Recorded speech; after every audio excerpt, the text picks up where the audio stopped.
So it's great to be here today.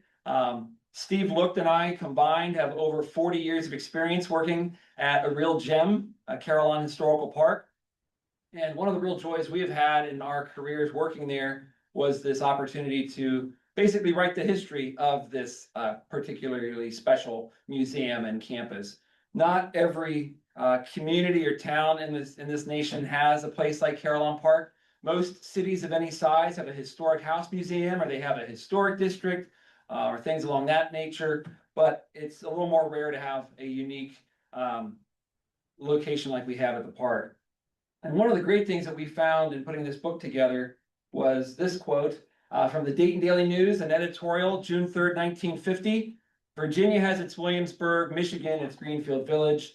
Dayton now has its Carillon Park. And so even from the very beginning, there were some people in the community acknowledging that it was a unique location, a little bit special of a place. And that was a really neat thing for us to uncover, because we use Greenfield Village and Colonial Williamsburg as models for the types of things that we try to do on a year in and year out type of basis. So just kind of a neat way to kick it off. As many of you know, and some of you have worked at the park, some of you have visited many times, many of you are donors to Carillon Park. It, of course, was founded by this industrialist, Colonel Edward A. Deeds, shown on the left side of the photograph. The longest serving chairman of the board of National Cash Register Company, and a lifelong lover of history. Among other things, was the co-inventor of the self-starter for the automobile and president of multiple industries in Dayton, and served on dozens of boards of trustees of banks and corporations around the country. His wife, Edith, shown here on the right side of the screen, was as fond of music as her husband was of history. And she, of course, it was her idea to build the Deeds Carillon, the namesake of the museum. And you'll be hearing more about her today as well. But just a great kind of dynamic couple, power couple, if you will. Last year marked the 75th anniversary of the museum. And so that was really our motivation to get this book published and out for people to enjoy. Here's a photo of the park a few years after the museum opened. This is in a photo taken in 1954 after this little stone cottage, the William Morris House, was added to the campus. And it's just a nice contrast to sort of a view of what it looks like today, just comparing how many more buildings and exhibits and artifacts are there now. The ones that you see outlined in red are ones that were on the campus when the park opened back in 1950. So with that, on a Sunday afternoon, we thought we would turn it back in time and go back thousands of years to make sure we keep you all awake with a look back to the Ice Age. And we'll turn it over to Steve. All right, thank you very much. This is going to be kind of a whirlwind tour. Many of you are very familiar with Carillon Park already. And so if you really want to know more, there's a lot more in the book that's we're not going to be talking about. So buy a book. Anyway, so yes, you start. So basically, what the Carillon Park is today was shaped basically 10,000 years ago at the last ice age to roll through Ohio. The big kind of green blob here is where, as far as the glaciers kind of went. And Carillon Park is kind of located right here at the kind of the top of the pink there. The pink is the moraine that was formed when the glacier receded and left that big hill there. And so that basically shaped the land. Now, over the years, of course, various people laid claim to the land. The American Indians, probably the earliest. But after the Revolutionary War and the Treaty of Greenville in 1795, and Ohio was created in 1803, the land that is now Carillon Park was owned by the government. And two of the early buyers of land, two of the early landowners who owned parts of what is Carillon Park were Robert Patterson, the grandfather of John Patterson, and then Valentine Winters, relative of Jonathan Winters and Winters Bank and things like that. So they owned pieces and parts, and other people over the years owned various parts of the land over the years. So here's where the park is today. And sometime around the 1870-ish, a new little river formed. So you have the river coming through here, where Carillon Park is today. And then also on the maps, this new river kind of forms right here. And so this became the new river channel. Whoops. Go back. The new river channel, and then the original bed of the river became the old river channel. That's where we get Old River Park. Because part of that channel was made into the lagoon around Old River Park. So basically, it's looking at that land of Carillon Park today. And so you have the New River Channel and the Old River Channel coming through here. So the highlighted green is the old part of the river, the New River Channel, and then the kind of the tall pink thing is where East Carillon is now approximately. And then the pink rectangle is approximately where the Kettering Family Education Center is today. So basically, there's an island between the Wright Brothers National Museum and where the Kettering building is today. And so this whole area, though, is very prone to flooding throughout the years. Every spring, that's what created the New River, was a spring freshet, as they call it, spring flood. But what rolled past the land was kind of the main thoroughfare from Dayton to Cincinnati, the Cincinnati Pike. And because of the river, they couldn't build the road directly through from downtown out that way. So they had to come down Main Street, right here, down what's Shantz Avenue today, down what's Dixie, South Dixie today. So what started happening in the 1874, suddenly things started kind of building up and more attention started being kind of drawn to kind of that area of Dayton, on the outskirts of Dayton, that's now Carillon Park. So in 1874, Calvary Cemetery forms out that way. Because of that, in 1895, an interurban line was run out from downtown Dayton down Cincinnati Pike to the cemetery, and eventually further south. 1901, the Carmont neighborhood develops as an is a streetcar line, an urban kind of suburb.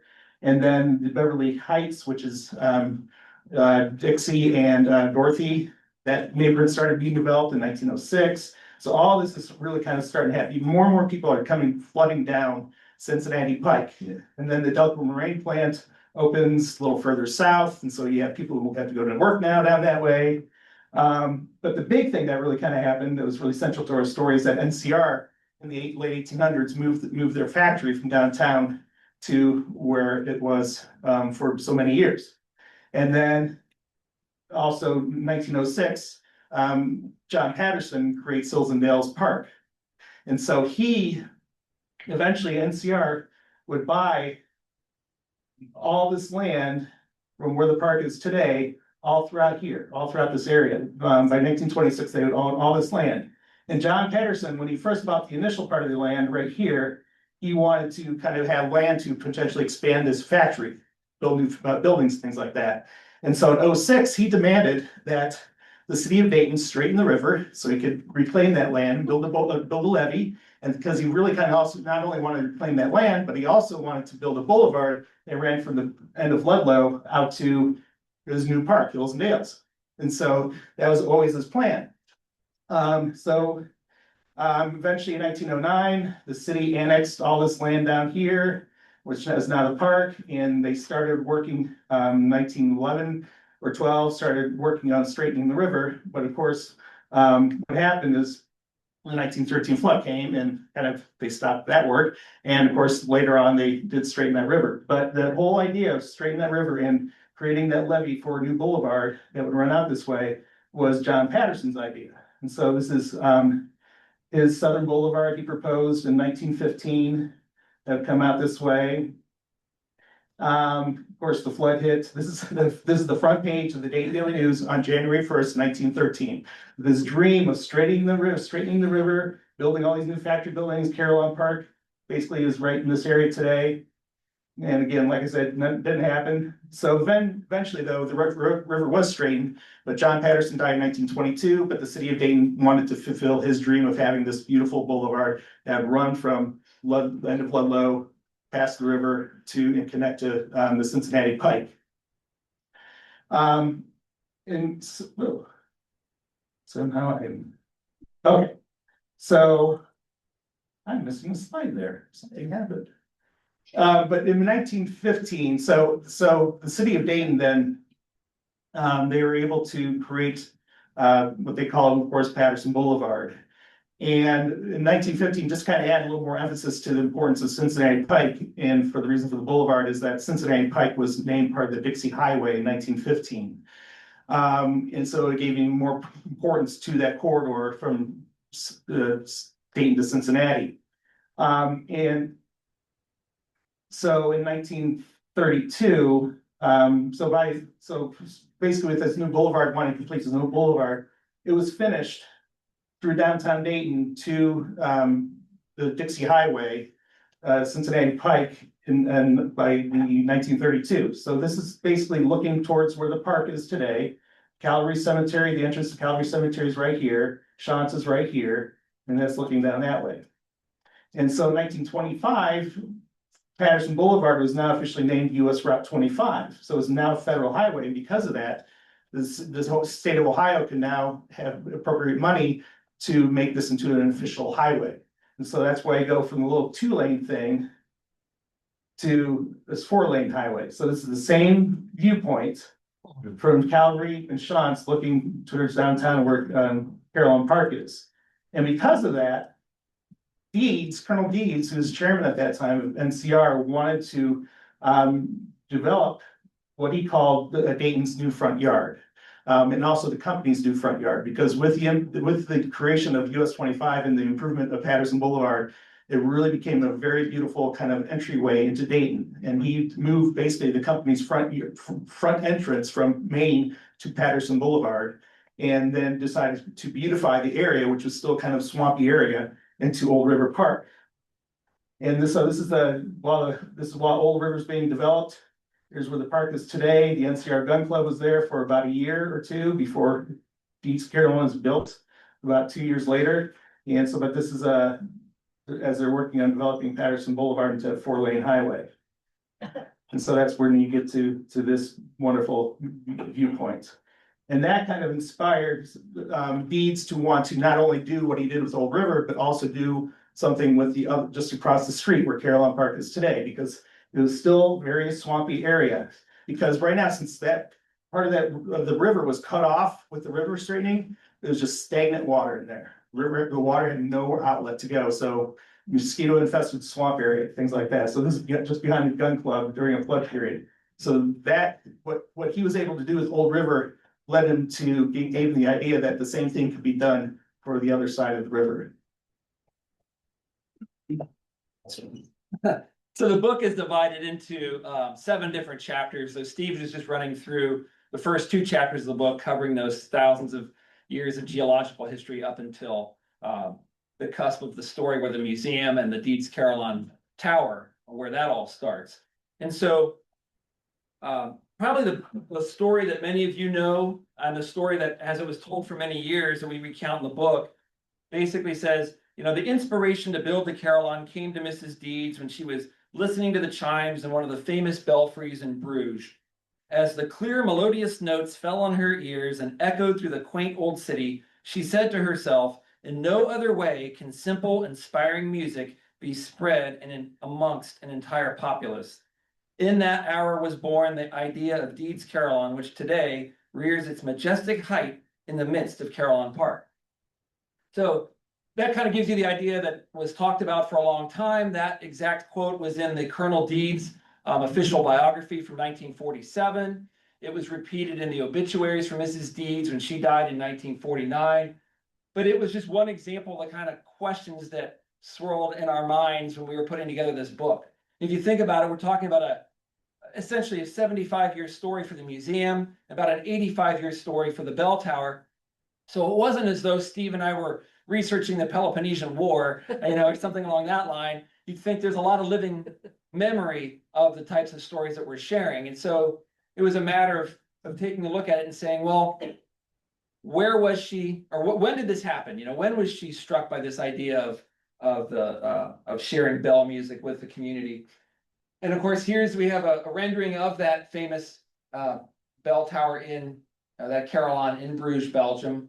And what we discovered by going through the history and looking at ships' manifests and finding out that Mrs. Deeds traveled to Europe frequently in the 1930s. So an argument could have been made that perhaps she was struck with this idea for building the Deeds Carillon when she was in England on 4 different occasions in the 1930s. You know, a wealthy world traveling power couple, as she and her husband were.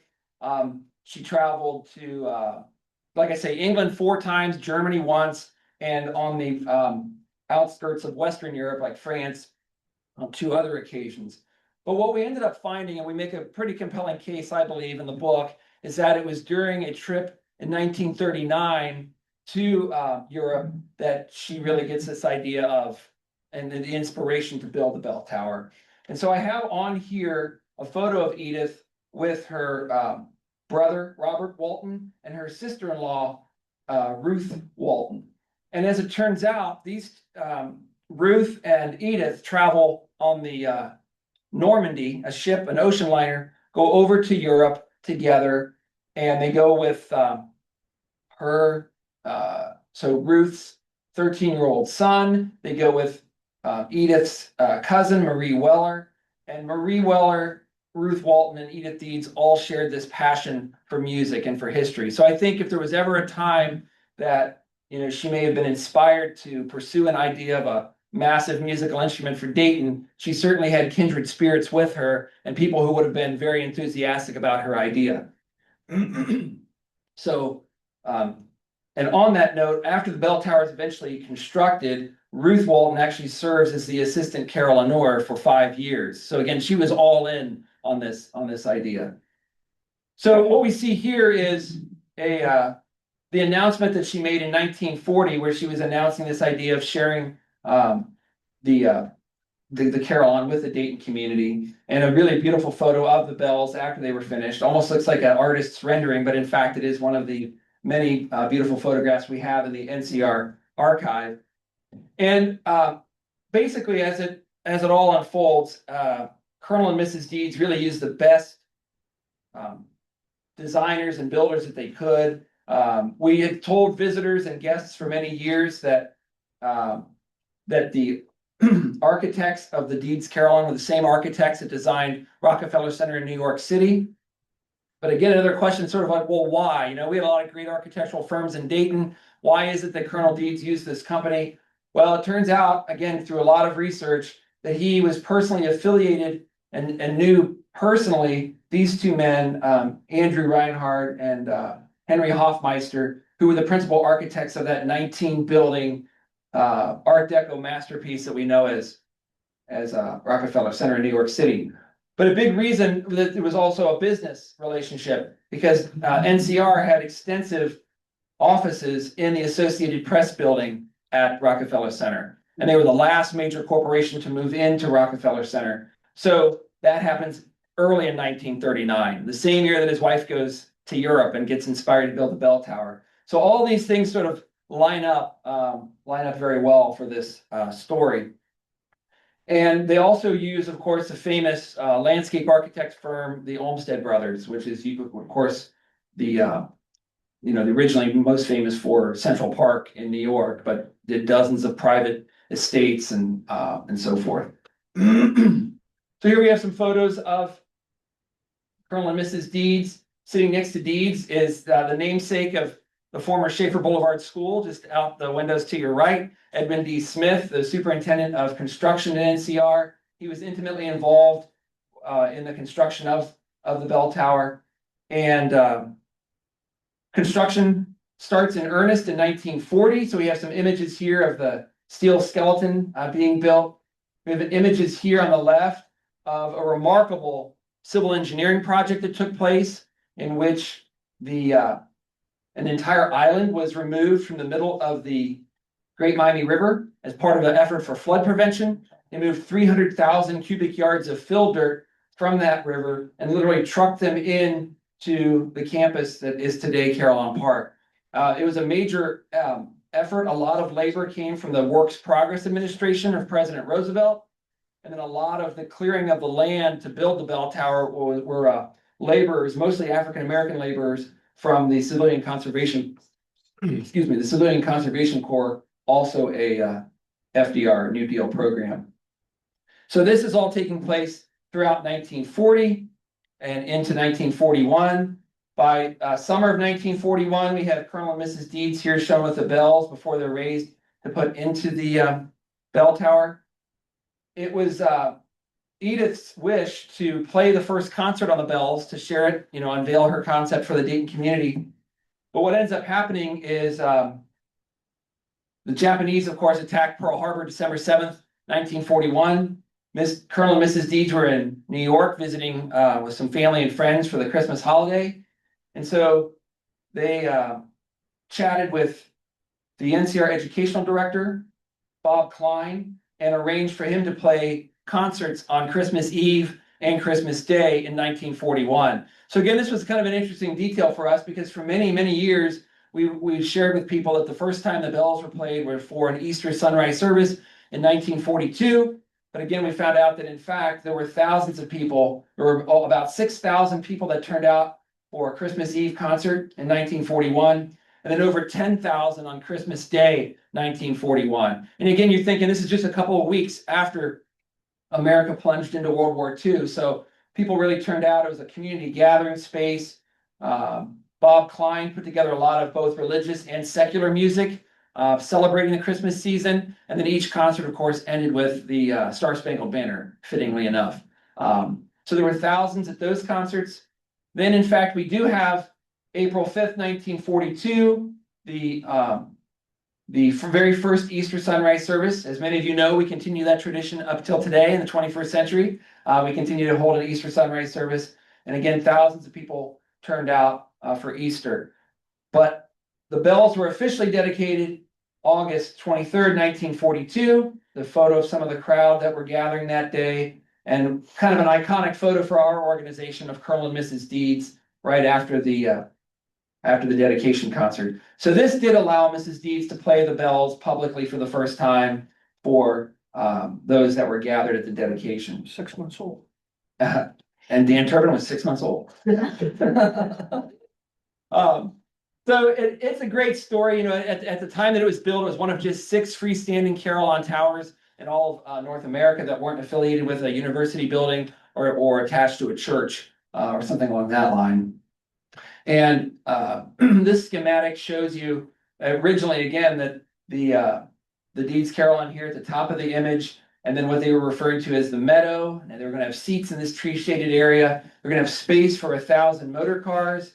And then this heavily wooded area and picnic grove area that's outlined was going to feel a lot like Old River Park across the street. But of course, this is the acreage that is turned into the museum that we all know of today.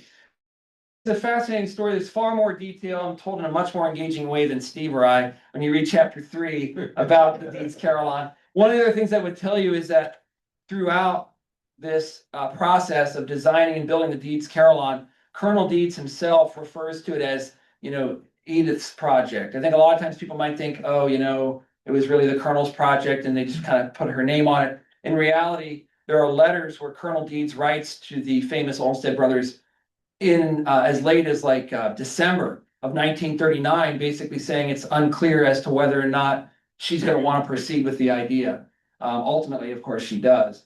You may also know that this was really the spot that she became enamored with and ultimately worked really well because of that new boulevard that Steve mentioned. And it was a new front door to NCR and a new front door roadway for the city of Dayton.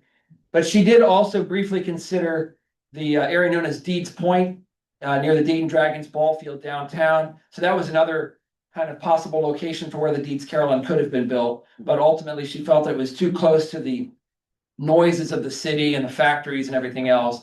And so this was a much more suitable location in her opinion. So back to Steve.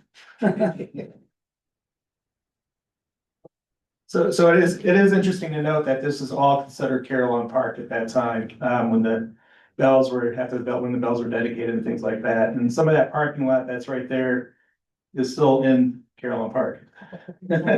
Anyway, so now we have the making of the actual historical part of the park. And Deeds early on saw the historic value of the park because of the Miami Erie Canal, that the original bed of the canal that ran through the park. He recognized that historic importance of that. And so he in 1946 just announced that he's going to start developing this into a historic kind of a park. And so in 1946, he announced the creation of the grist mill, which was the caretaker's lodge. And he also announced the movement of a canal lock to put into the original canal. This is an artist rendering of what he was planning for the area. And so again, as we saw that earlier map, you have highlighted in red the original 8 buildings here, or structures. Those 8 right there. This one that's kind of blank, I'll tell you about that in a second, but you can see just how much it's grown since then, but that's where they were. And so the first building to be constructed was the grist mill for the caretaker's lodge. And then he built a south station where basically if you remember where the Miami Area Canal office used to be located, it used to be right here. It was located, so the covered bridge is just beyond this, and the Wright Brothers National Museum is just on the other side of it. This housed the John Quincy Adams grasshopper locomotive. That was later torn down when the grasshopper was moved into the transportation center after that was built. The wagon shed was also added. That was now being used as the History on the Hill building. But that housed our Conestoga wagon and the Concord stagecoach, which are now in the transportation center. And then Wright Hall, which was Deeds wanted to be kind of the centerpiece of the whole park. His whole idea for the park was kind of tell the history of transportation. And with the grist mill and the Carillon engine building, kind of early industry in Dayton, but really transportation. Of course, he wanted to focus on that thing largely because of the canal. That's what kind of sparked his interest that maybe we can tell other stories of the history of transportation. And because he was very good friends with Orville, he asked Orville to contribute something to the park. He thought first maybe a replica of the 1903 plane. Well, Orville thought, why not the 05 airplane? That was a much more important plane. So that led to them recovering of pretty much all the plane that they could back to Dayton, and they built Wright Hall. So Deeds first approached Orville in 1947 about this idea. And so they started the process of gathering the parts again, but unfortunately Orville passed away while the plane was being rebuilt in one of the NCR factory buildings. And so a few weeks after Orville passed away in 1948, NCR made the announcement that they were going to be adding the plane to the Carillon Park, and Orville helped design the building that was put in. So that's how we came to have the Wright Flyer 3. And then Deeds barn was also added. Deeds originally thought of getting the original barn there, but because of the condition of the barn at the time, he decided he didn't want to deal with that. So he built a replica of it where they invented the practical self-starter for the automobile. This was the first visitor center as well. There's a desk inside there that's no longer there today that served as the information desk for people when they came to the park. And then the covered bridge was added. And then the cordless engine building was added, moved one of the 2 cordless engines from the NCR factory to the park and had this built. It's also kind of interesting to note to people that every building in Carillon Park was either moved there or built there. Nothing existed there prior to the creation of the park. And then finally, even though he announced this first, as one of the first things that he announced would be added to the park, the canal lock was one of the last things to actually be put there, and it was moved from north of Dayton, the Hubrites area, to Carillon Park, brick by stone by stone. You can see how they numbered them all there and rebuilt inside the canal lock. Huh. And so the park then opened. This is a photograph from 1950, color photograph. Opened on June 3rd, 1950, on a very rainy day. Very few visitors came. Carl Boyce, one of the head of the NCR's patent department, he was kind of the one who helped Deeds collect everything for the park. He kind of remarked to Edward Deeds that the next day should have been the official opening for the park, because the next day was a very beautiful day and they had over 5,000 people come to the park that day, where the day before it was a washout. All right, so now we're going to kind of zip through the next 75 years. The Wright Library closes at 5 p.m. today, so we won't be here any longer than that, I assure you. And if we seem rambling and disjointed, that's just how we are, and that's how we work. But for everything. Yeah, but just to share a few things with you, really one of the, I think really one of the special aspects of why Carillon Park has become such a major cultural resource today and why it's such an important place is that it's had some very careful stewardship. In over 75 years since the museum opened, there have only been 3 executive directors. And I'm so happy to tell you today, and I didn't know this was going to happen until I got here, that the woman that's in the middle of this screen is actually with us in person today, Mary Matthews. So really one of the joys of my life has been working with Mary and Brady Kress, our two of the 3 executive directors. I've had the good fortune of working with each of them, and Mary's really been a major inspiration in my professional life. So it's so wonderful to have her here today. But this is just a quick screen to show you that those 3 different directors, these are the last 3 chapters of the book are devoted to each of these 3 leaders. So again, chapter 5 is Joseph Euselis, we'll talk more about in a moment, Mary Matthews, chapter 6, and Brady Kress in chapter 7. Just in brief terms, Joseph Euselis was the personal financial steward, financial accountant for Colonel Deeds. Colonel Deeds saw this, as the story goes, he saw this young man working feverishly in a New York bank and was impressed by him, saw him working there on a number of occasions, and ended up starting up a conversation with him and bringing him in to manage his own personal finances. That started in 1929, just weeks before the stock market crash. But he continued and was a close confidant of Colonel Deeds, and certainly during his time running Carillon Park, he very much saw it as a mission of his to build out Carillon Park the way that he understood Colonel Deeds wanted the park to be developed. Interestingly enough, though, mentioning that New York bank, Joseph Euselis was a lifelong New York resident. And so here he is trying to manage this, this historical site in Dayton, Ohio. So he would come to Dayton periodically and spend a lot of time and a lot of correspondence, and was great. But basically what happens is when he retires in October of 1983, the Dayton Foundation, which I haven't really even spoken about today, which was the umbrella parent organization of Carillon Park, and Colonel and Mrs. Deeds had set up their trust fund under the auspices of the Dayton Foundation. The Dayton Foundation basically said, we want to look at managing this locally now. It was great that Colonel Deeds had his right-hand man running the place all those years, over 33 years, but we want to have a local control, local management of it. And so Mary Matthews was one of 2 employees of the Dayton Foundation at the time. And so she took up that role and held it for 18 years until 2003, when Brady took over and continues leading the organization today. And we'll hear more about those folks here in a moment. Do you want to talk operationally? Yeah, sure. Okay. Operationally then, this is a great, cute photograph from the Dayton Daily News that we thought was great to put in the book. It basically shows these 2 kids looking at the sign showing how the park was open May 1st through October 31st. So operationally, that's how it was run for many, many years. And then Mary, of course, opened it earlier than that in April, and then back in 2004, we started having it open year round. But this gives you some sense of that, it was very much like a warm weather type of attraction and a place that people would enjoy spending time and hanging out. Sure. Mr. Euselis.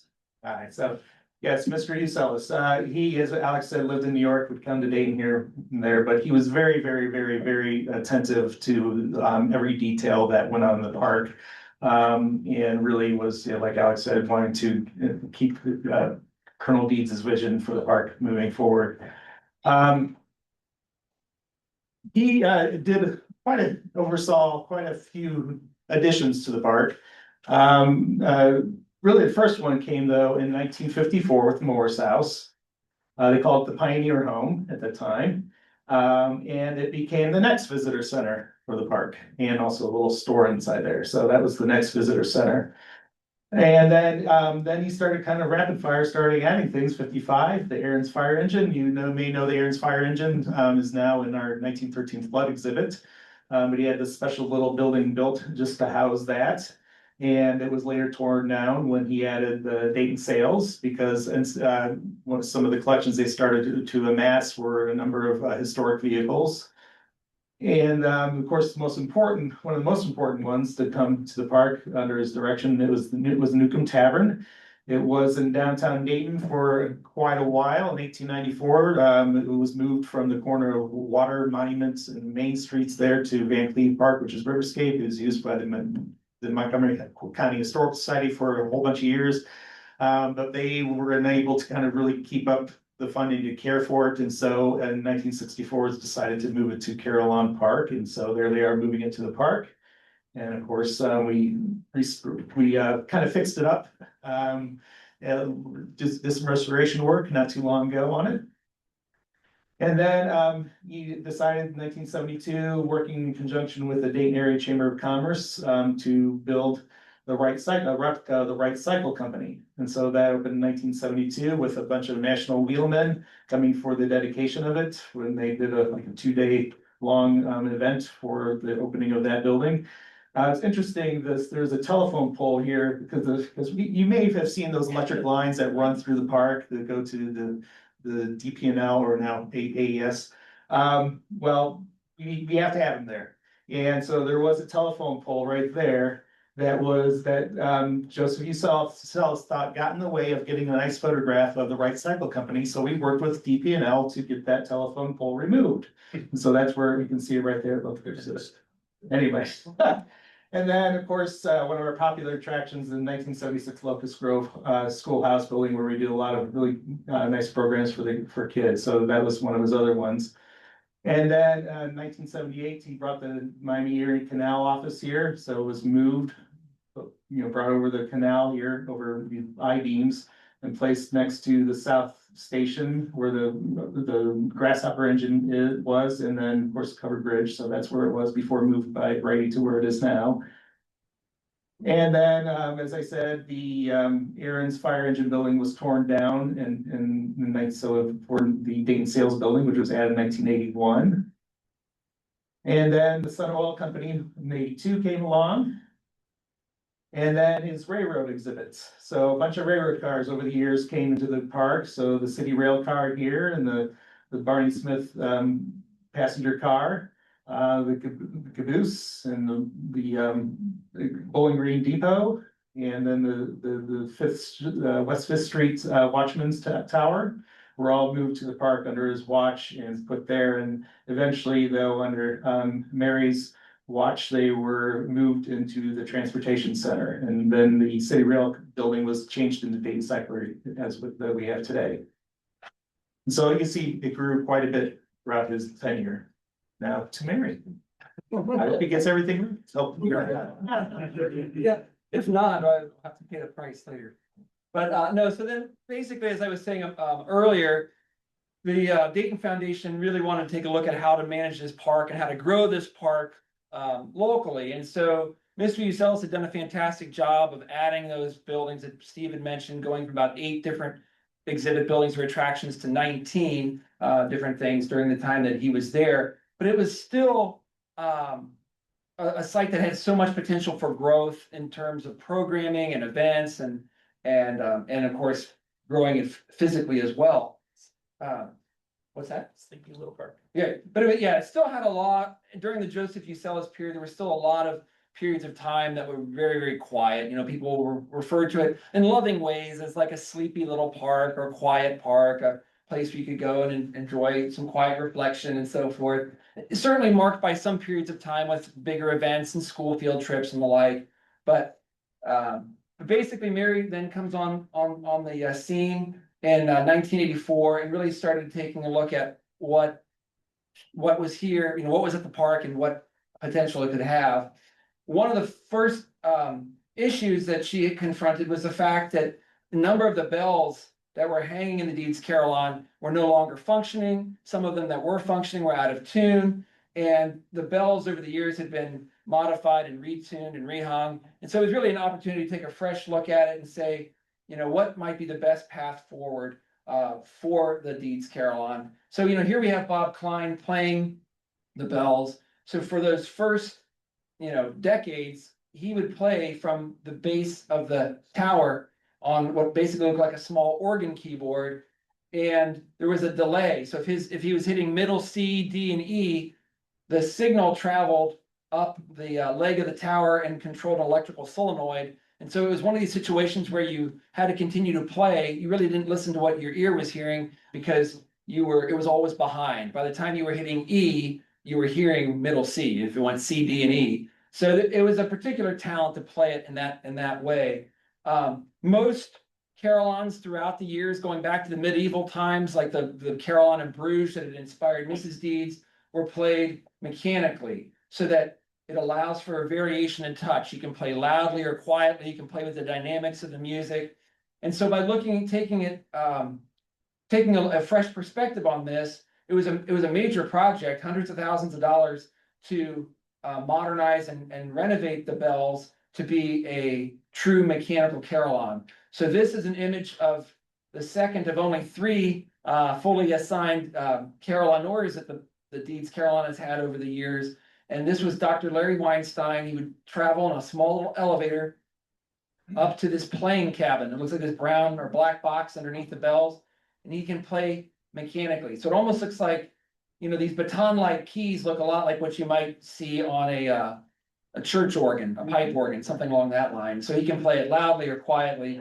And like I say, it really allows for the variation and the dynamics to the music. So this was a major project that Mary oversaw at the park. Another major initiative that many of you probably have fond memories of riding or maybe taking kids or grandkids on was the development in 1988 of the Carillon Park Rail and Steam Society. That's a group of all volunteer group. They still are going strong at the park all these years later. They operate this 7.5-inch gauge railroad. And been making friends for Carillon Park ever since they arrived on the scene in 1988. Another part that we talk about in the book that I don't have slides about today, but I would be remiss not to mention, is the fact that at the same time in these early years of Mary's stewardship, she also started to look at how to professionalize the museum and take all of these records and artifacts that Mr. Euselis had accumulated and figure out the best way to care for them moving forward. So also in the audience today, another audience plant in the second row over here, we have the park's first curator, Jean Palermo. So say hi to everybody. So that was another, we got a nice big picture of Jean in our book as well, but that's going on here around that same time. It's taking a look at how to professionally display the artifacts, how to care for the artifacts, how to have a professionally implemented series of accession numbers where each individual artifact has its own unique number and so forth. And that all takes place during Mary's time at the park. But in terms of the physical development of the park, the next big step was in 1988, a industrial engineer named Bob Smith, a very dear man I had the good fortune of working with for a number of years. He wrote a letter to the editor of the Dayton Daily News. So he couldn't just tweet to somebody about it or get on his Insta story and tell people how there should be a print shop. But he wrote a letter to the editor, and in it, he highlighted the fact that Dayton's graphic arts industry was changing and that we had this wonderful history of letterpress printing in Dayton, and it played a major role in the development of Dayton. And he felt as though that story should be preserved, and there would be no better place to do that than at Carillon Park. His letter kicked off a whole series of conversations with other like-minded people from the letterpress industry and the graphic arts industry, certainly caught Mary's attention. And this group started working to develop what became the first fully operational 1930s letterpress job shop, an operational shop in a museum anywhere in the country. Lots of museums have a printing press that you can go and see, or they might have a printing exhibit or a printing room. But in this case, these folks developed a complete job shop. So from start to finish, you could print things and produce printed products much in the way that they had been done for decades in Dayton and elsewhere. So this was a major step forward.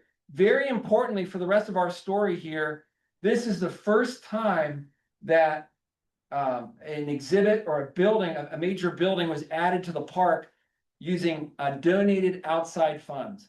So from the time the park opened in 1950 all the way until the mid-1980s, when Mr. Euselis wanted to add something new, or when they were renovating the bells, when Mary arrived on scene, they were basically using money from the Deeds Trust, the trust fund that Colonel and Mrs. Deeds had set up at the Dayton Foundation. So here in '88, this shop opens, and for the first time, it's all philanthropic money. It's outside money that's raised specifically for a purpose. And so this is the first time that that happens, and that's been the model ever since, all the way up here until 2026. When we build something new as a private, nonprofit, non-tax supported organization, we do so as a donor-driven initiative. Our CEO likes to say everything we do is donor-driven, and that's very much what is the case, and that was set up starting in 1988 with the print shop. So then coming after this, in terms of how the park continues to develop, the man shown here is W. Anthony Huffman, Tony Huffman. Some of you may know Tony. He's been a real driving force for Carillon Park. He was the last Huffman family member working at the Huffy Corporation when he retired from that role. And he is also the one that runs right here in Oakwood, the Huffman Travel Agency on Far Hills, if you've ever driven past that or used their services. Tony's been a major champion for the park. I would be remiss not to mention the fact that it was his idea to write the story of the history of Carillon Park. And he initially tasked Mary Matthews with writing that book. And so she wrote a big chunk of the manuscript that we incorporated into the finished product that we have here. But this is a photo of Tony with the first capital campaign that was unveiled for Carillon Park. It's called the Imagine Tomorrow campaign. It ended up being a multi-million-dollar initiative.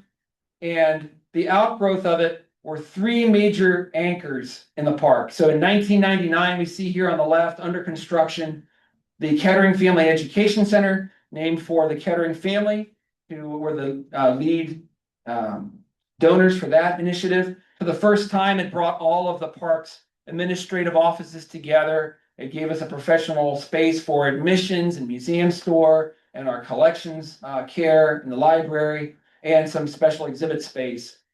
Yeah, the next year then in 2000, we opened up the James F. Dickey Family Transportation Center. The Dickey family of New Bremen, Ohio were instrumental in building that complex, which allowed us to move those train cars that Mr. Uselis had accumulated that were sitting outside in Ohio winters and summers and put them into a beautifully designed building to protect them from the elements. And then this is a photo in progress. So the photo itself is not from '02, but it's revealing how in 2002 we opened a 4-building complex devoted to telling the story of the Wright Brothers, and that opened about a year before the major flight centennial celebration to honor the Wright Brothers at the century mark from their 1903 Kitty Hawk flight. And so those were the three major anchors that take place as a result of that capital campaign. Other things that also came about during this same period, during Mary's tenure at the park, one of her early projects was moving this iron bridge built in 1881 and moving it to Carillon Park. We also had during this time Lee and Betsy Whitney, longtime area philanthropists, who built for the park a picnic shelter called the Pavilion, so that the school kids wouldn't have to eat on the school buses anymore, or they wouldn't have to sit on the floor somewhere eating. And then, of course, the Marie All tribute sculpture and garden was developed and dedicated in 2003. And in the bottom of the photo, kind of a special add-on, it's a great story that you can read about in our book, was it's sort of a surprise to the Imagine Tomorrow campaign, and that was the idea of adding food service to the park for the first time, and that was with Cult Cafe in 2001. So it's, again, kind of a whirlwind of what was taking place there. Then, as Mary, ushers the campus through the 2003 centennial celebration, after that, late that summer, she announces her intention to retire, and a search committee was formed and ultimately landed on a young man named Brady Kress, who had experience working at the park himself when he had been there in the late 1980s and early 1990s, and had then been working at some museums in Indiana, and came over. And much of the explosive growth that the park has seen in the last 20 plus years has occurred under his stewardship. Starting early in his time, he finished a project that Mary had started working on with NCR Corporation, and that was to save the last remaining cabin from the sugar camp facility, where the women during World War II, 600 women came to Dayton to live in these cabins while working to build a code-breaking machine at NCR. And I'm sure some of you are familiar with that story as well. But it's a great little building. It's a very simple, small building. It tells a really important and impactful story. That gets moved onto the campus in 2004. The next major addition takes place with the cleanup and dismantling of a museum. And the man who oversaw that project is my colleague, Steve. So I'm going to turn it back over to him for him to tell you about that. So, one of Brady's kind of ideas, the creation of Dayton History, which is the merger of Carillon Park and the Montgomery County Historical Society in '05, was to kind of be a resource to other historic museums and things like that in the area. And we, in 2007, I was brought on to kind of work at the Kettering Moraine Museum. Melville Hunt, who worked there for years, unfortunately, had Alzheimer's, was unable to continue, and no one on the board really could help out. And so the Kettering Moraine Museum and the cities of Kettering Moraine asked Dayton History to kind of help out. And so we stepped in to assess the collections and figured out what was owned by the museum, what wasn't, and things like that. So ultimately, everything was absorbed into Dayton History, and the 4 buildings, that the Shaker Building, the Hetzel Summer Kitchen, the Morse, the Newcomb House, and the original Bees Barn were moved to Carillon Park in 2009 as part of a big parade. So you might remember that. So that was one of the major additions to the park were these 4 buildings. And then as part of the master plan that was developed in 2007, was to add on to the Kettering Family Education Center. And so with that, in 2011, you have the Heritage Center for Manufacturing and Entrepreneurship open with carousel inside.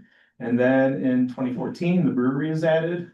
And then finally, Leadership Center, Wind Supply Leadership Center was added in 2019. So greatly expanded our footprint and the things we're able to do, and gave part of the reason for having the ballroom was to get rid of the need for having to rent tents and things like that to move rental events from our museum exhibit spaces like the transportation center, which was never a good thing to have people drinking around artifacts. So that was the kind of the impetus for that, and also to create a new pulp. So those things were created. So most noticeably at the park. So it really is pretty amazing, think about the amount of real estate that is, shown here on this map. I mean, it's a lot of, tens of thousands of square feet of space here, and doing so many different types of things. And, many of these developments could be museums on their own. Again, it's easy to take for granted. We live in this community. All of you have been to Carillon Park, multiple times, and to see it grow and so forth. But sometimes you take a step back, like I said at the beginning of this presentation today, not every community has a Carillon Park. And so, again, it's this idea of bringing together all these different stories, all these eclectic stories onto one campus, so that if, any one of these things could be of interest to people, and they maybe could pull over and stop on the side of the road and go through an old one-room schoolhouse, or look at a Wright Brothers exhibit, could just be the Wright Brothers Museum. But here, again, we brought all this infrastructure together. This Heritage Center, tells so many different types of industry stories and doing so many important things just in this complex alone. But just to run through a few additional things that have taken place in advance of the centennial of the worst natural disaster in Ohio's history, from the 1913 flood, we took an existing building that had a locomotive in it that was used in the cleanup of the 1913 flood, the Rubicon engine, and built this addition onto it with that same NCR blonde brick, and built these exhibits all about the Great Dayton Flood of 1913. So that opened back in 2013 and is really one of the more social history locations for us, and kind of an impactful personal stories are told in that building. In 2022, we had, again, private donor approach us and say, I'm familiar with a lot of additional letterpress printing equipment from the Dayton area. I would love to be able to bring all of it to Carillon Park. And we hatched this plan to basically more than double the size of the 1930s print shop that had been built under Mary's time at the park. We more than doubled the size of the print shop, and then we added a 2-story front elevation to it to really make it look appealing and draw people into that story. And then we're working on stories here about foundry work and soap making and we have a little office just about the Standard Register Company. So it was a major addition that opened in 2022. Our book is already out of date because as I stand here, there's a major construction project now happening on the west side of the print shop, which is again another major addition that's going to tell the story of Governor Cox and other related kind of ripped from the headlines stories about crime and punishment in Dayton. So then, of course, the largest civil engineering project that was unveiled since the park was first built, and you know, from that reclaimed swampland that we talked about earlier, the most major project to ever take place from an engineering standpoint was the construction of a mile-long loop for a 3-foot gauge railroad that's capable of carrying 120 people on a narrated loop throughout the campus. And so in order to do that, we had to have this bridge constructed to carry the train from one side of the park to the other. That was built by the Contech Company based in Dayton. We had to move our historic Bowling Green Railroad Depot. It was a bit of an orphan since all the train cars had been moved inside the transportation center. So now we moved it and put it next to the to make it the loading area for this large train. And we saved a historic horse stable from the Montgomery County Fairgrounds. As you know, most of that got bulldozed. I won't editorialize right now on that, but Premier Health and the University of Dayton worked with us to save this timber frame horse barn and make it a location where we can not only tell the history of the fairgrounds and all the great things that took place at the Montgomery County Fairgrounds, but it's also the home for the train where it like sleeps at night and that type of thing. Then just a slide to show you some of these additional projects. Again, so much has happened. So many additional buildings and artifacts have been added to the campus during Brady's time that we just put together a montage because Steve and I knew by this point in time we'd already be running out of time that was allotted to us. And but in any event, showing just a few of these things, we have that famous clock that, depending on how long you've lived in Dayton, you either know it as a gem savings clock or the Reynolds and Reynolds clock or the I-75 clock, but it is now placed within view of Interstate 75 once again on the top of Breathen Tower. The Breathen family provided the funds to build a tower to show it off for miles around. And of course, we have that observation platform about 100 feet up off the ground where you can look and see for miles around you. Steve mentioned earlier that as part of the preservation of Newcomb Tavern, we have it sided with the white oak weatherboard siding. We converted the old wagon shed building into a trailhead building for what's called History on the Hill, telling a lot of the stories of the park land. We moved the Miami Dade Canal office. We just this past summer opened up a much expanded Marie All tribute garden, and we opened up a paper mill exhibit, which is really cool to see. If you haven't seen that yet, that's really, really neat. And then, of course, we saved some buildings from Old River Park, 3 of their shelter buildings. You might call them gazebos. And then in the middle is the light tower from that swimming pool. Just a side story, Brady and I met with one of the executives at NCR who said that he had been there a long, long time. And he said that they got more hate mail when they filled in the swimming pool at Old River Park than they did when they laid off 15,000 people during the 1970s. It's because so many people had so many warm memories of learning how to swim over there at Old River. And then, of course, the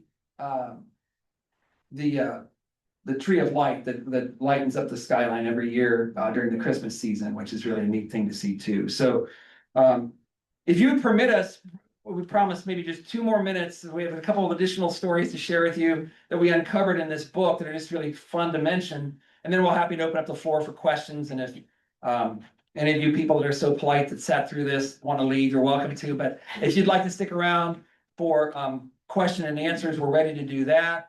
We also, I don't think I ever mentioned my second commercial. You know, I gave you the commercial about Right at Home and buying a ticket to that. But the other commercial is that if you would like a copy of the book, we do have those available, and we're happy to sign them and sell them to you here afterwards. But What? By credit card only, that's right. We don't carry cash. So anyway, just a couple of really interesting stories of things that we uncovered through the research of the book that none of us ever knew about. That were very, very interesting. Briefly, one is that this guy here, named Ben. Marcellus Ben. Marcellus Ben, he was a major developer in Dayton. He developed a lot of the neighborhoods in Dayton that are still around today, such as Shiloh and Fort McKinley and Riverdale. Those are Major just three developer. examples. He developed thousands of houses. And so because of the urban line coming out this way and Carmont being developed and the Berkeley Heights, things like that, he decided to create what was called Island Park. And basically on that little island where Carillon Park is today with the old river and the new river channel here, this is the river after straightening. He planted the land and started selling lots on where now Carillon Park is today. No one ever built there because everyone knew the land was prone to flooding periodically, about 2-3 times a year. And so all these people never built on that land. And but he sold the lots, laid out the streets just like you see here. Eventually that whole idea went, belly up, and eventually John Patterson and CR bought all the lots of the lands and things like that. So that's one thing we never knew, that there's streets that could have been running. Well, it's where the park is now, where homes are now. Anyway, the other thing too is that we always thought that deeds, or kind of never knew when deeds first came up with the idea for a historical park. And we kind of knew, he started doing it in 1946 and thought, okay, but did he think about it earlier than that? We never really knew. And among these photographs of the building of the Deeds Carillon were a series of photographs of this guy with a canal lock. I mean, that's kind of weird, it's kind of funny. And so in looking through the Olmsted Brothers records at the Library of Congress, I ran across these letters from C.F. Eifert, who was an employee of NCR, to the Olmsted Brothers, and talking about moving a canal lock, and that was in 1940. And so this is C.F. Eifert looking at the canal lock, not where the canal lock that was originally moved up in Huber Heights, but the canal lock that was near the Frigidaire plant, the former GM truck plant. That's where he's standing. He's examining that lock about possibly moving it to Carillon Park in 1940. So he was already thinking about creating some sort of historic museum there at that time. And he also talked about how he wanted to put a little sign next to the canal that said, just gave a little history about the old canal. And so again, he was thinking, now when that kind of the idea germinated into actually building buildings there and things like that, we still don't really know, but he was thinking about the nature of the park as being historical as early as that point, and wanting to do something there with kind of some exhibitry. So that was kind of an interesting find for us. So now it's Q&A, I guess. So the one photograph you had of Bob Smith in the print shop, what was his background? Was he a photographer by trade? Bob Smith was an industrial engineer that worked at Standard Register Corporation. And some of you, it's one of these companies that's basically gone from the scene today, but Standard Register was a major employer. It was a big, big company. And they, thousands of people worked at Standard Register. And so he witnessed it and saw that all the changes, and they were moving over toward computers and everything else. So he was the one that wanted to save that history. Yeah. Now in that exhibit, is there any mention of McCall's and? Oh, yes. Okay. Yeah, so McCall's was the largest printing plant under one roof anywhere in the world. To give you an idea, I don't have a photo of it, but there were 38 acres under roof at McCall's. So like the interior, the inside acreage of the Air Force Museum is about 19 acres. You can go see 350 airplanes in 19 acres in those giant hangars. Well, think about doubling the size of the Air Force Museum, and that was one printing plant of 77 printing plants that were in Dayton in the 1930s. So the best way to learn about McCall's at Carillon Park is actually in that Heritage Center back here. We have an exhibit all about McCall's. Among other things, we have these two giant stacks of magazines that show you 30 seconds worth of output at McCall's when they were able to produce 4 million magazines a day by 1960. And 100,000 dress patterns a day. Back when, women mostly were making clothing, 100,000 dress patterns a day, 4 million magazines a day. The most recognizable to me, that McCullough produced was Reader's Digest. But they produced McCall's, Reader's Digest, Popular Mechanics, Red Book, on and on, Newsweek, all the big magazines. And now, of course, if you're under 30, you gotta tell people what a magazine is, right? We used to have these things when you would go to a dentist appointment and you were waiting out in the lobby. But, before we all looked at our phones all day, all those, yep, magazines, yes. Yeah, I have a question in the chat. Okay. Was Bob Smith related to the painter David Smith? Oh, excellent question. I don't believe that Bob Smith and David Smith were related unless maybe if you go back far enough, right? But David Smith was a local artist. He was an Oakwood resident. And before he died, he did provide to Dayton History the rights to all of his artwork. So we have in our museum store many, many different types of prints of his beautiful artwork of this library, of Smith School, of Oakwood High School, all kinds of other landmarks around the Dayton area. Yeah. Thank you. Yes, Was it Marcellus Ben? yes, Marcellus Ben. How did he get a hold of the land to develop it? Bought it. Or how- He literally bought it. He was From at, the city?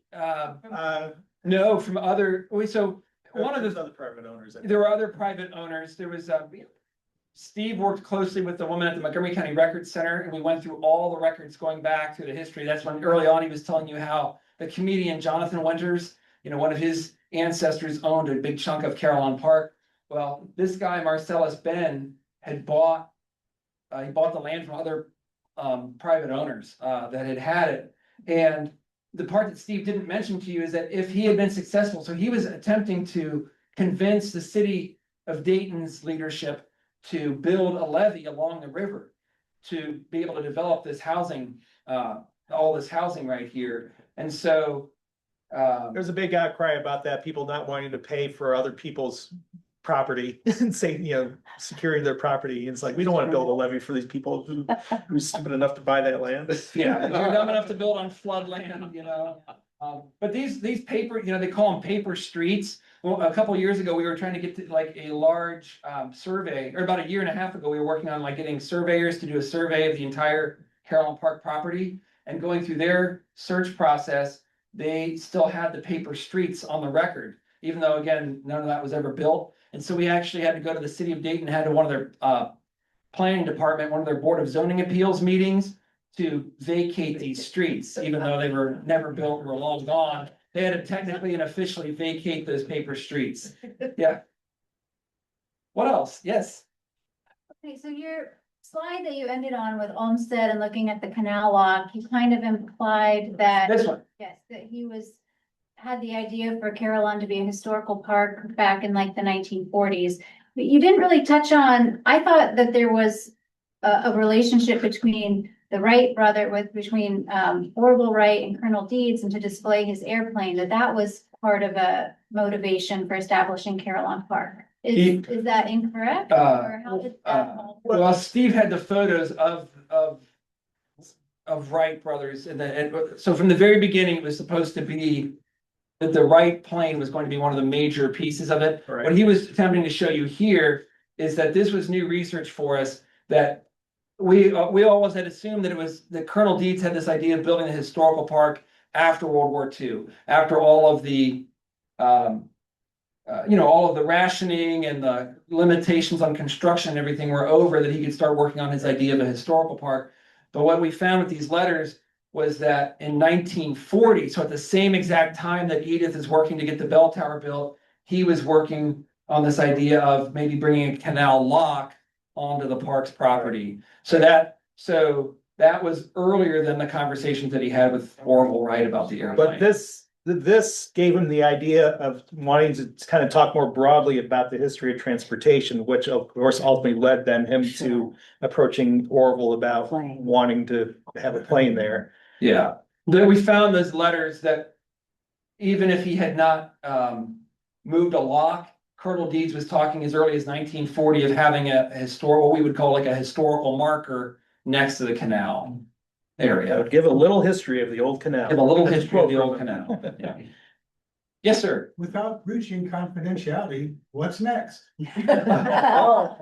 But see, that was like a whole nother presentation, and we debated whether or not to put some slides up on that. Well, one of the big things, like I mentioned, that we hope to, I would just mention two things that we've already kind of publicly announced. One is we're going to have a, what we're calling, right now, we're calling it a performance barn. We're not yet sure what the official name will end up being, but, well, I was trying to find, I'll go back this way. We're going to have this, we've had a timber frame barn taken apart, and it'll be built back here. And it's a 40-foot by 80-foot barn, so it's large enough to have the Dayton Philharmonic Orchestra play inside of it for what would be like a new area where people could sit and enjoy it, instead of having to set up temporary stage top for them every Memorial Day weekend. And we could use it for other performances and concerts and things. So that's one thing. And then this major addition on the left side of the print shop is the other big thing happening right now. So this is all 80% of the way built. So it'll come off the back corner of the Dayton Sales Building and make like a big square that will connect over to the back of the print shop. And that's where we're gonna have the stories about Governor Cox, his political career, him starting up the Cox Media empire, all the other things that he did. And we're going to have a new set of restrooms there. We're gonna have like a place where people could buy food, like during festival seasons and Christmas season, and then have a whole bunch of exhibits in the back. About like ripped from the headlines type stories, criminal justice, law and order type stories. So like we have the gallows from Dayton, we'll probably have those there. We have the gun that was that John Dillinger had on him when he was arrested, FBI's most wanted. Arrested in Dayton. We have those types of things. That kind of not, Oh, yeah, so the other thing that's happening is many of you might have fond memories of the old Neil's Heritage House restaurant right there on Chance and Heritage Point Drive, just a stone's throw from Carillon Park. Well, as you know, Carillon Park is landlocked. We've got the Great Miami River off to the west of us. Behind us to the south is Calvary Cemetery, where people are just dying to get in. It's been too long of an afternoon, right? And then across the road is UD, and UD owns a lot of that former NCR land. So we were able to kind of springboard off to the old Neil's Heritage House, and we've converted that. And this, at the end of May of this year, we're going to be cutting the ribbon on a new building, which is going to be called the Mark and Paula Hurd NCR Archive Center. So we'll have the NCR paper archives and photographs in that building, and it'll give it place for our curators and collections team to work kind of in and day out. If you haven't driven by it, it's been a huge turnaround. The parking lot was really run down, dilapidated. I mean, City of Kettering is thrilled with this project that we've done, and I think the neighborhood is too. Yeah. Yeah. So those are just some examples. Yes. Did you leave the heritage? Right now, we're keeping the signage. Yeah. But we are gonna have new signs made that will have that same look and feel, but they'll say Mark and Paula Hurd NCR Archive. the inside of the building, if you remember, the Tenderloin room. Okay, we're keeping the classic Tenderloin room doors, the front, front entrance into the Tenderloin, what they had for so many years. Cool. That flying staircase that so many of you probably sat on while getting photographs of like class reunions. Those will remain. So some of the architectural elements of the original Neil's Heritage House will still kind of be kept intact inside there. That's cool. Yeah, we have lots of other ideas, but yeah. What happened to the deeds trust fund? If it's now all privately, what is that money now? Well, even the deeds trust was private money. I mean, that was never tax money. So the park was, apart from using some Works Progress Administration and Civilian Conservation Corps labor to develop the swampland into the green space, apart from that, it's all been almost exclusively been private money. The deeds trust still resides at the Dayton Foundation. So the Dayton Foundation still has, and they're still the caretaker of the deeds trust fund. And so we still receive the interest from that trust fund as part of our operating budget. It's just that, we didn't want to continue to raid that money. We wouldn't have been building all these additional buildings and improvements if it wasn't for outside private money, if that makes sense. So it is still there. It's a great story that, again, Mary Matthews had written a lot of that part of the book about the creation of what was called Educational and Musical Arts. That was our original legal name, and it was a subsidiary of the Dayton Foundation. And in the book, we talk about how the incorporators of the Dayton Foundation were all friends and colleagues and business associates of Colonel and Mrs. Deeds. So there's a long, long relationship. We grew to the point that we are no longer an administrative subsidiary of the Dayton Foundation. Just a few years ago, we started having a completely independent board and governance structure, but we still work very closely with those folks at the Dayton Foundation. They're great people, and they still maintain their deeds trust. Yep. And yes, sir. You kind of touched a little bit on it, but NCR, I understand, had a tremendous amount of information, pictures and Yes. lots of was taken. Where is that now and what's going on with it? So, yeah, the NCR was in Dayton for 125 years. They maintained an amazing archive. Among other things, we don't even know the real number, but there's in excess of 1 million photographs in that collection. It's an amazing cultural resource, corporate history. And much of it, whatever's not on exhibit at Carillon Park, much of the archive, the paper and the photographs are currently in a building, kind of a nondescript building in downtown Dayton, on St. Clair Street. It's just opposite the side of Memorial Hall. And there are 5 floors just chock full of artifacts. Have you ever seen the Raiders of the Lost Ark? They have stuff is stacked floor to ceiling. That's the NCR archive building downtown. So we're going to take the paper and photographs and put them in the former Neal's Heritage House. And then we're working to find ways, educational ways, to put the rest of the 3-dimensional objects out where people can enjoy them and learn from them in Carillon Park. So it's a huge, huge resource. I mean, there are file cabinets taller than me that are filled with photographs of NCR employees. So like if you had a loved one, a family member that worked at NCR, chances are we have more than one photograph, like employee photograph of them in those cabinets. I mean, it just goes on and on. I'm kind of like this talk. Stuff documented fairly well, like if you find a thing of photographs, does it say who it is on the back and the years and things? Oh, yes. I mean, all of the NCR photographs have like a date stamp on them. Some of ours here do. Whoops. Yeah.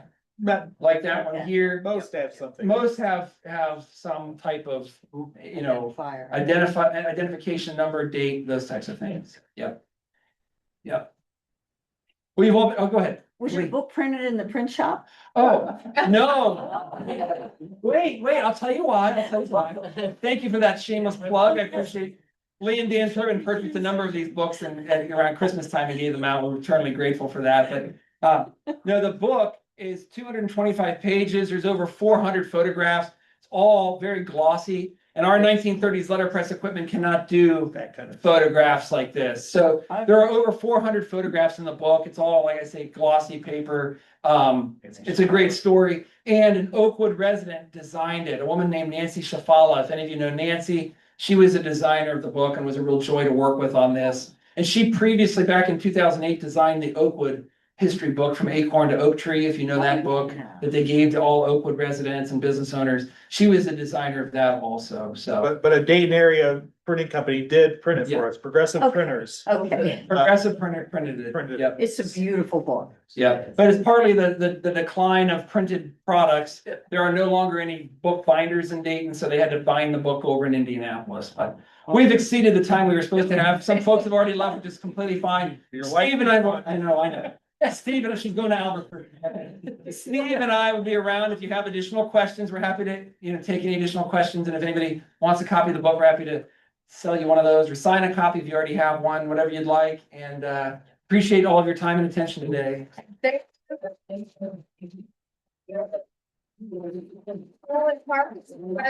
And these gentlemen are as well. So again, if you have any questions for them personally, Yes. they're here to sign some books, sell some books and answer some questions. Come back in April 19th, for our America 250 presentation. Thank you.